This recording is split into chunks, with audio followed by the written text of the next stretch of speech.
Hello everyone, welcome back to the channel. I hope all of you doing well. आज का video बहुत ही important होने वाला है क्योंकि आज के इस वीडियो में हम डिस्कस करने वाले हैं इंडेक्स ऑफ चार्जेस के बारे में। ये इंडेक्स ऑफ चार्ज क्या होता है, इससे आपको कौन सी डिटेल्स मिल सकती है और आपको इसे कैसे चेक करना है उसके बारे में आज हम डिस्कस करेंगे। कंपनीज एक्ट 2013 में आप लोगों ने ये पढ़ा होगा कि जब कोई भी कंपनी या एलएलपी किसी भी बैंक या एनबीएफसी से लोन लेती है तो उन्हें देनी होती है अपनी एसेट्स, उन्हें अपनी एसेट्स को हाइपोथिकेट और मॉर्गेज करना होता है। जब कंपनी अपनी एसेट्स को हाइपोथिकेट कर रही है या मॉर्गेज कर रही है तो कंपनी को वो इन्फॉर्मेशन रजिस्ट्रार को बतानी होती है। रजिस्ट्रार ऑफ कंपनी को आपको वो इन्फॉर्मेशन देनी होती है कि आपने अपनी कौन सी एसेट्स को मॉर्गेज किया है और आपने कितने अमाउंट का लोन लिया है। ये इन्फॉर्मेशन देने की रिक्वायरमेंट इसलिए होती है कि कंपनी के साथ कोई भी क्लाइंट जब डील करेगा तो उसे ये इन्फॉर्मेशन वेबसाइट पे अवेलेबल हो जाएगी कि कंपनी ने कितना लोन लिया हुआ है और कंपनी की कौन सी प्रॉपर्टी जो है कंपनी ने मॉर्गेज या हाइपोथिकेट की हुई है। कंपनी के साथ डील करने से पहले क्लाइंट को इन्फॉर्मेशन मिल जाए, या हम ये बोलें कि जब एक कंपनी अपनी कोई भी एसेट्स एक बैंक के पास रखता है और फिर वो दूसरी बैंक के पास लोन लेने जाता है तो वो दूसरी बैंक सर्च कर सके कि कंपनी ने अपनी कौन सी प्रॉपर्टी पहली बैंक के पास रखी थी और कंपनी अब कौन सी प्रॉपर्टी हमारे पास मॉर्गेज या हाइपोथिकेट कर रही है। बेसिकली ट्रांसपेरेंसी रहे, डिस्क्लोजर रहे कि कंपनी ने कहाँ से कितना लोन लिया हुआ है और कंपनी ने कौन सी अपनी प्रॉपर्टी को मॉर्गेज या हाइपोथिकेट किया है, ये इन्फॉर्मेशन मिलती रहे। इसमें इंडेक्स ऑफ चार्ज हेल्प करता है। जब भी कोई कंपनी लोन लेती है और अपनी एसेट्स को बैंक के पास मॉर्गेज या हाइपोथिकेट करती है तो कंपनी आरओसी को ये इन्फॉर्मेशन बताती है फॉर्म के थ्रू, और आरओसी क्या करता है, आरओसी वो इन्फॉर्मेशन अपनी वेबसाइट पे अपलोड कर देता है। तो मिनिस्ट्री ऑफ कॉर्पोरेट अफेयर्स की वेबसाइट वो इन्फॉर्मेशन अपडेट हो जाती है कि कंपनी ने बैंक से कितने अमाउंट का लोन लिया हुआ है। तो आप इस इंडेक्स ऑफ चार्ज को रीड करके ये चेक कर सकते हैं कि कंपनी ने कितने लोन लिए हुए हैं, कौन से लोन क्लोज हो गए हैं, कौन से लोन अभी भी ओपन है। तो हम फटाफट से इंडेक्स ऑफ चार्ज कहाँ से और कैसे आप देख सकते हैं वो देख लेते हैं।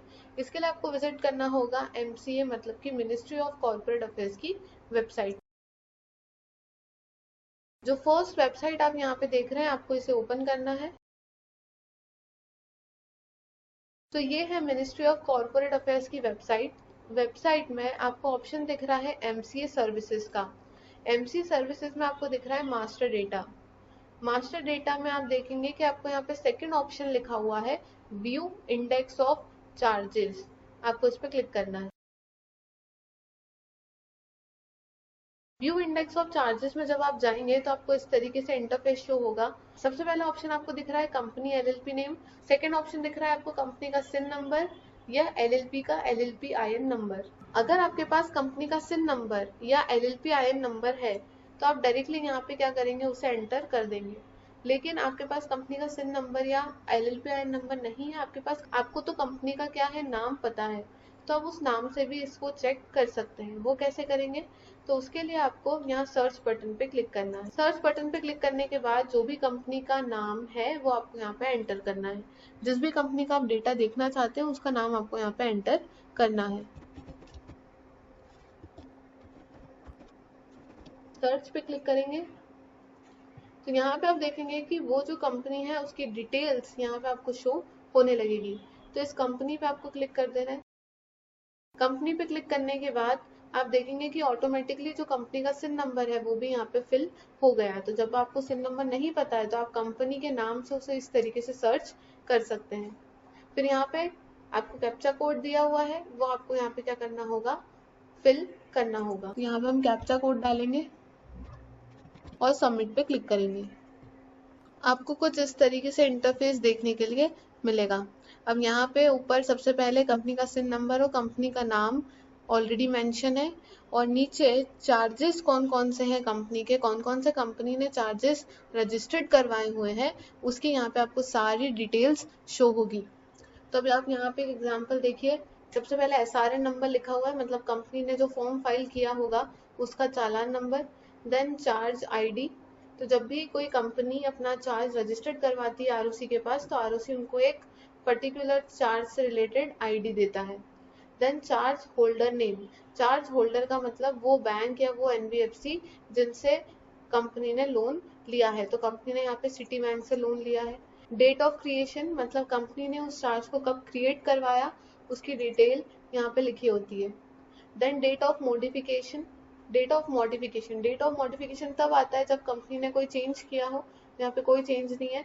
एंड डेट ऑफ सेटिस्फेक्शन तब लिखी होती है जब कंपनी अपने लोन का रीपेमेंट कर देती है और उसकी असेट्स रिलीज हो जाती है, तो यहाँ पे डेट ऑफ सेटिस्फेक्शन आता है। देन यहाँ पे है अमाउंट, मतलब कंपनी ने जो सिटी बैंक से लोन लिया है वो कितने अमाउंट का है वो यहाँ पे शो होता है। और एड्रेस, तो जब कंपनी ने जिस भी बैंक से लोन लिया था तो जो भी एड्रेस कंपनी वहाँ पे फिल करती है तो वो एड्रेस यहाँ पे शो होता है। ऐसे ही जितनी भी बैंक जितनी भी एनबीएफसी से कंपनी ने लोन लिया हुआ है उसकी सारी डिटेल्स यहाँ पे शो होती है।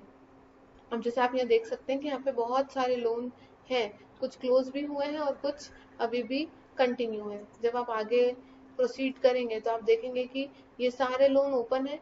जहाँ पे आपको दिख रहा है डेट ऑफ सेटिस्फेक्शन, मतलब कंपनी ने ये सारे लोन क्लोज कर दिए हैं। तो जहाँ पे भी डेट ऑफ सेटिस्फेक्शन हो गई है मतलब वो वाले लोन क्लोज हो चुके हैं। फिर आगे प्रोसीड करेंगे तो ये सारे यहाँ पे डिटेल्स और भी दी हुई है और सब में डेट ऑफ सेटिस्फेक्शन लिखा हुआ है। ऐसे आप चेक कर सकते हैं कि किसी भी कंपनी ने कौन कौन सी बैंक से लोन लिया हुआ है, कितने अमाउंट का लोन लिया हुआ है, कब वो जो चार्ज है वो क्या हुआ था, रजिस्टर्ड हुआ था। तो ये सारी डिटेल आपको यहाँ से मिल जाती है। कंपनी के लिए तो कंपलसरी होता है कि जहाँ भी कंपनी लोन ले रही है कंपनी को वो आरओसी को डिटेल बतानी होती है। कंपनी जिन लोन की डिटेल्स आरओसी को बताता है वो डिटेल्स यहाँ पे शो हो जाती है। तो यहाँ इंडेक्स ऑफ चार्ज से आप चेक कर सकते हैं। चार्जेस को रजिस्टर्ड करवाने का पर्पज यही है कि ट्रांसपेरेंसी बनी रहे, प्रॉपर डिस्क्लोजर रहे, कंपनी की लोन से रिलेटेड जो भी इंफॉर्मेशन है वो पब्लिक में अवेलेबल रहे। अगर आपको इस इंडेक्स ऑफ चार्ज को सेव करना है तो आप प्रिंट पे क्लिक करके उसे सेव भी कर सकते हैं। तो एज अ पीडीएफ हम इसे सेव कर सकते हैं।